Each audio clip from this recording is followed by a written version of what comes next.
And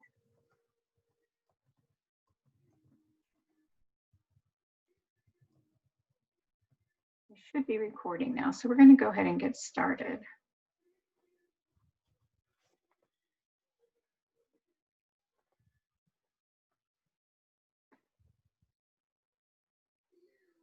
Okay, we're going to go ahead and get started, everyone. We're going to talk about integrated SAI. Integrated SAI is goals-based lesson planning. Previously, we've really focused on subject-based lesson planning pertaining to students' goals, but this year we want to start focusing on goals-based lesson planning.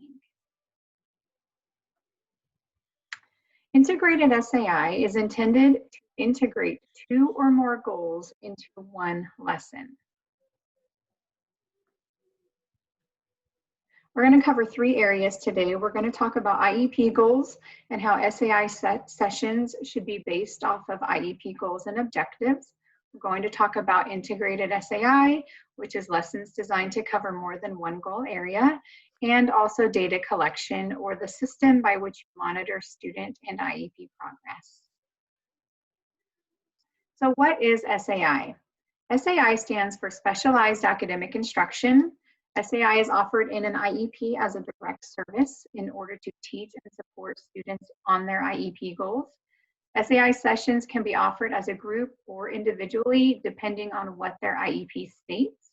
And students and classes should be carefully chosen based on the student's academic IEP goals and also their needs.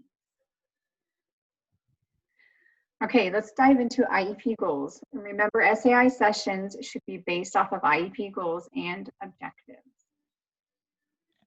So initially, you need to find the basis of your lessons, and you do this by asking this question: at what level can your students work in a virtual environment?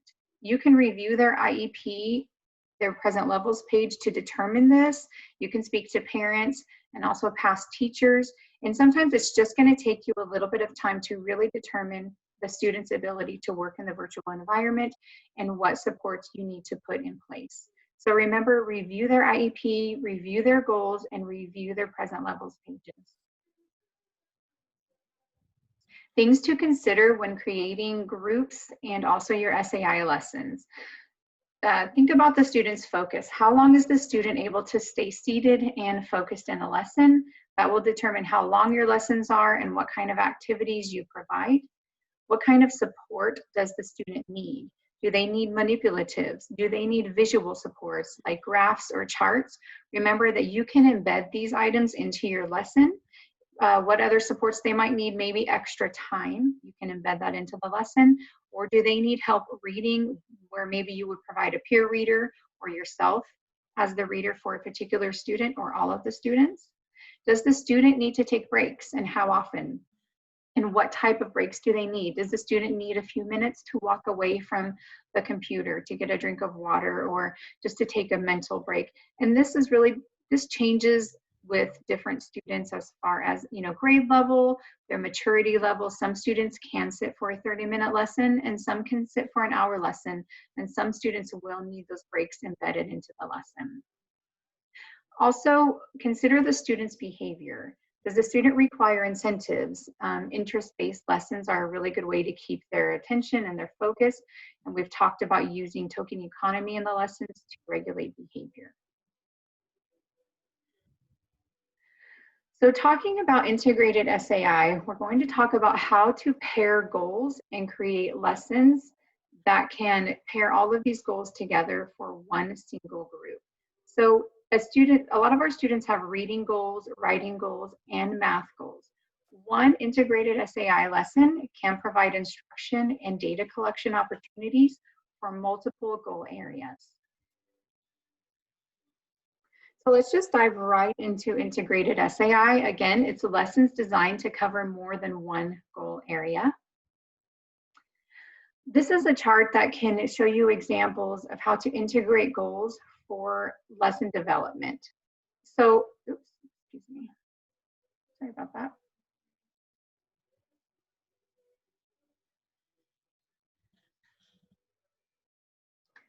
So on the left-hand side here, you can see where it might be based on the student's goals. Maybe they have a math goal, a reading comprehension goal, or an executive functioning goal.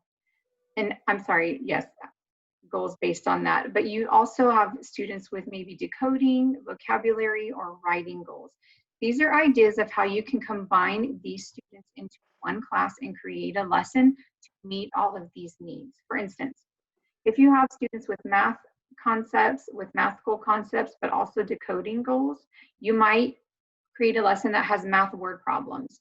Or so, and you can also teach decoding using those math word problems, or do a project-based math lesson. If you have students who have a math goal and also other students who have a vocabulary goal, you can use academic vocabulary journal in a math lesson to teach vocabulary while teaching a math lesson.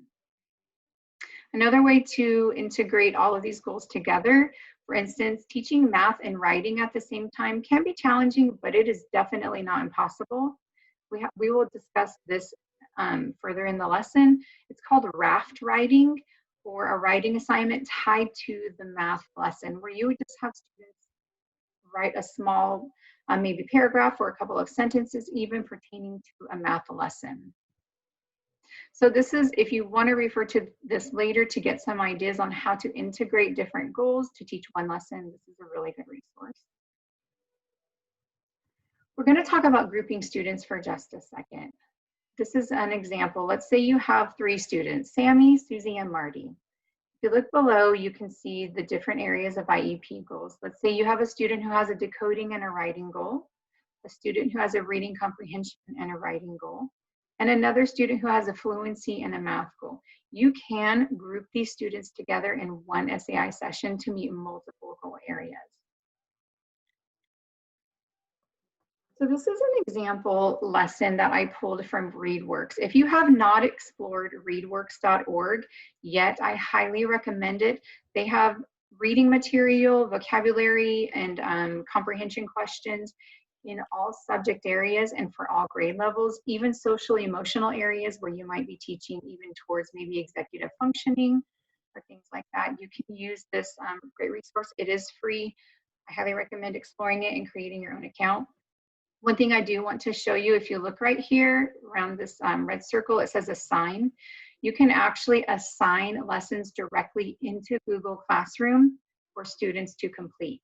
So if you have students who are capable of navigating the internet a little on their own, you can assign assignments directly to them. So keep that in mind. Like it says, you can import and assign in Google Classroom. So this is one lesson for multiple goals. This is a first grade level lesson. This particular lesson is all about money. Initially, at the beginning of the lesson, it has a reading passage. And I just want to point out that I believe all of ReadWorks literature that they provide can be read to the student audibly. They would just click the play button and the passage will be read to them. So that's a really good support for many of our students. This particular lesson sequence starts with a vocabulary lesson, then it goes into a reading lesson, and then a math lesson, and then into writing. So you can see already we're covering 4 areas that we will have the ability to collect data on. Part 1 of this lesson is using the terms to teach and develop the skills towards the following goal areas for vocabulary and writing. So you can see at the top, there's a passage, there's a vocabulary set, and there's also a question set. And depending on the grade level and the difficulty of the passage, there will be a couple of vocabulary words or multiple vocabulary words. So you can review the vocabulary with the students. You can do so many different things. You can have them draw a picture about what that word means to them. You can have them draw a picture about what they think the word means. You can have, ask questions and have students answer verbally discussing the vocabulary term. You can have them write sentences or give an example of, maybe if you're talking about a bank and you're with younger kiddos, tell of a time you went to a bank and what you thought of it. So many things you can do with vocabulary lessons. Can I add something in there? Please, yes. Yep. Go back to the ReadWorks. Kind of anytime I can, I'm going to help visualize how this fits into Google Classroom. I know that ReadWorks, for a fact, everything can be made into a PDF. So if you find all this that you like, you can make like the question set over here, right by the vocabulary, you can actually make a PDF, and or you could just screen snippet right from ReadWorks and then make it an assignment too if you want. Like not an assignment, but as in homework, but that's how Google Classroom lingos it. But make it something where if you want to just send out the multiple choice, they can circle on the Google Slides and stuff. And the vocabulary can be uploaded in materials and in the passage and stuff. So all of this can overlap that we're talking. Thanks, Jenna. Appreciate that. So part 2 of this particular lesson has a short reading passage pertaining to money. You can use a passage like this to teach many areas. You can use it to teach reading. What I'd like to do is if I have a particular passage that I want students to read, I would pick something, maybe a sound, or, you know, we're doing, if you're talking about, you know, words ending with ed, words ending with ing, I would teach that quickly right before I went into the reading, and then point out the words to the kids if you're working with younger kiddos. You can, you know, teach so many things pertaining to this a small particular passage, and you can use that in larger passages as well. You can teach reading comprehension. You can teach fluency. My goodness, I'm so sorry. You can teach math and also math vocabulary, as we talked about before. Part 3 of the lesson, I actually pulled this off of, I believe, Super Teacher worksheets. So I used part of ReadWorks, and then I started integrating a little bit of other areas. I snipped a worksheet about coins and just added it to my lesson. And this can be used as independent practice or an exit ticket for the math goal areas. I copied and pasted in these moving parts. My goodness, I keep forgetting I can't click on there. I'm so sorry. Not in present mode, but I want you to be able to see the lesson clearly. The quarter and the dime, the nickel and the penny are movable parts. You can copy and paste many of those into that area. So the instructions say draw coins to show each money amount. I would have the students, you know, drag and drop the coins into each box to make that money amount. And this can be used for data collection for the math goals. And then last but definitely not least, the last part of the lesson, you can create a writing prompt that allows the students to explain their understanding that goes along with the lesson for data collection for the writing goal. And remember, use your Google Classroom tools, use Google Forms, create that quiz, create that short writing prompt to go along with the lesson.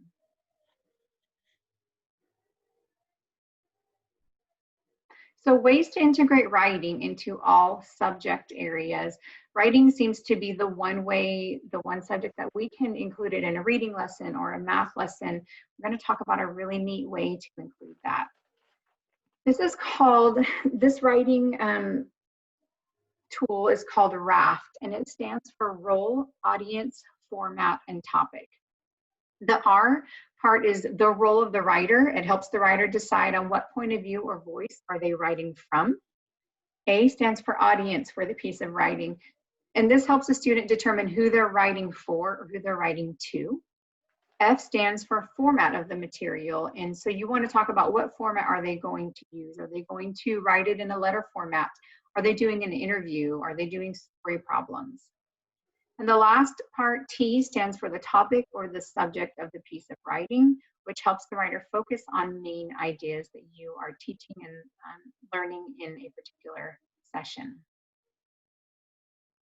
Some RAFT examples. This would be the role, audience, format, and topic. This would be an example that you might give to the students to begin a writing prompt.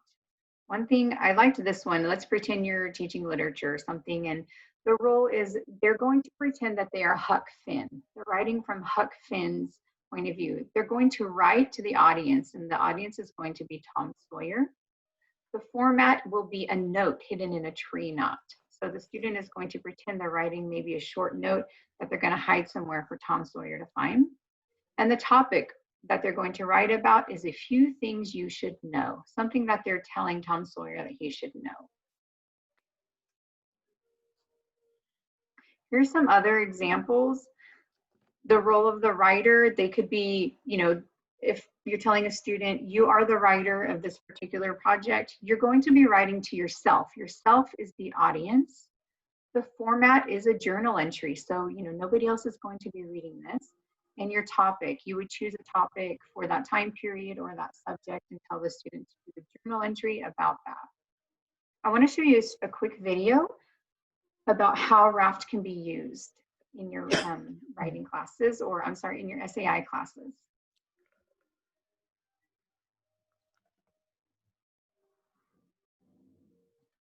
Can you hear the audio on this video?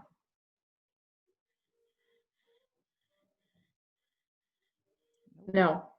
No? You have Okay. to share sound. You have to stop sharing and then reshare, clicking the audio down at the bottom. Sorry, guys, I forgot about that.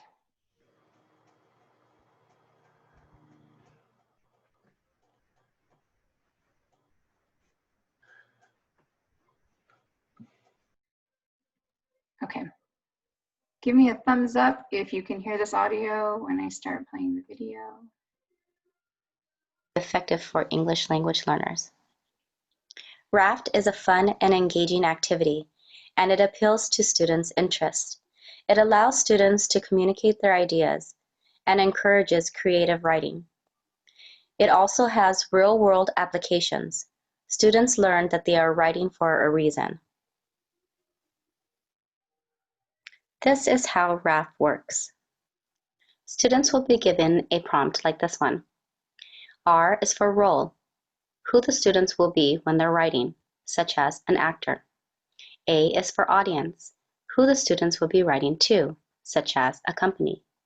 F is for format, what format the students will be using while writing, such as a letter. T is for topic, what the students will be writing about. Here's an example. The role the students will play would be Big Bird. Their audience would be Cookie Monster. The format would be a letter, and the topic would be food other than cookies. From here, the students can choose what they would like to say to Cookie Monster, whether it be cookies are unhealthy or other food that Cookie Monster can eat besides cookies. Raft can be used across all grade levels and all subject matter areas. For science, R can be somatic cell, A can be chromosome, F can be grocery list, and T can be steps to take during mitosis. This can be used as a review session or to check for understanding. It can also be used as an assessment tool. For history, R can be a soldier's wife at Valley Forge, A can be herself, F can be a journal, and T can be the Continental Army strife. The students can write about the soldiers and what they had to endure when they were at Valley Forge. Raft can be beneficial for English language learners. It provides them access with the same subject matter content as their peers at their own level. It can also be scaffolded by using visuals before they start to write. During grouping and class discussion of prompt responses, English learners can make gains in their basic interpersonal communication skills, as well as build their cognitive academic language proficiency. Was that the precipitation ice? Oh yeah, runoff. But then it evaporates. Then it condenses. Then it starts all over again. Here the students are using Raft to discuss the elements of the water cycle. The teacher can use Raft as a diagnostic tool to assess prior knowledge and to determine the course for instruction. The teacher could also use Raft as a summative tool to check if the lesson was effective and the learning objective was achieved. Students can work independently, like this student, to engage in the creative writing process. Teachers can also use Raft as an exit ticket. I hope this video was informative and that you'll consider using Raft as one of your writing strategies.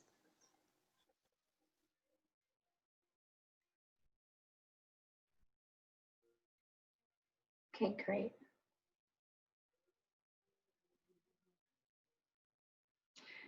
Can you guys see the PowerPoint now? Did it go back? Okay, just want to double check.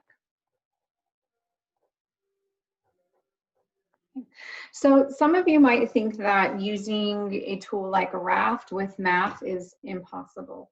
It is not. You do have to be a little creative and help your students through it a bit, but it can be done. For instance, using Raft to teach algebra and get a writing sample, the student can pretend that the role is that they are the coefficient.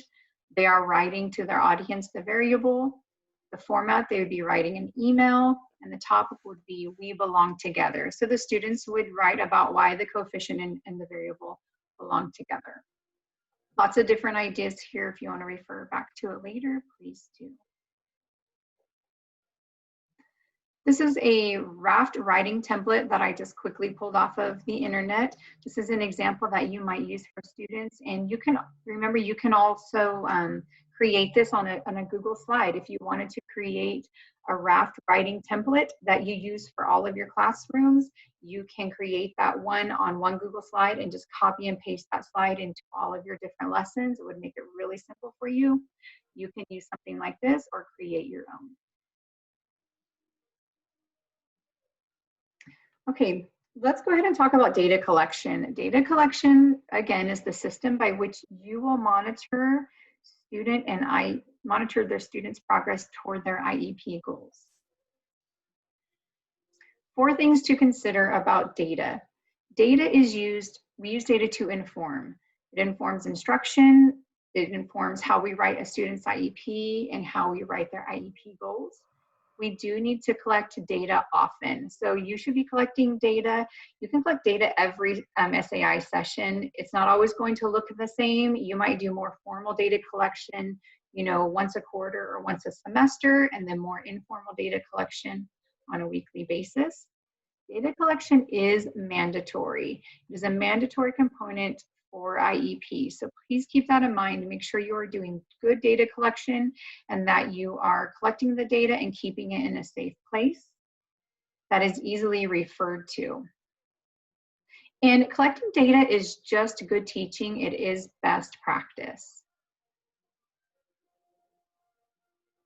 Ways that you can embed data collection into your weekly SAI sessions is use Google Forms, Google Sheets, Google Slides, Google Docs, also Goalbook, and we'll be talking about Goalbook later on this week and how that can be utilized to help you collect data and write your IEPs, and also you can use a reading record. So basically all things Google, Goalbook, and a reading record. If you have other ideas, Stacy earlier talked about using Kahoot or different websites that can be used to use for data collection. Talk with your program specialist about the best ways your team wants to do data collection. That is the end of our training. Again, thank you, SlidesGo, for providing this amazing template. And I'm going to go ahead and stop the recording. Can I just say something that's cracking me up? You and Jenna keep saying, "Thank you, SlidesGo," but they're not here. Oh. You guys are so cute. Do you have to do that? I mean, is it something that we're required to do if we use SlidesGo?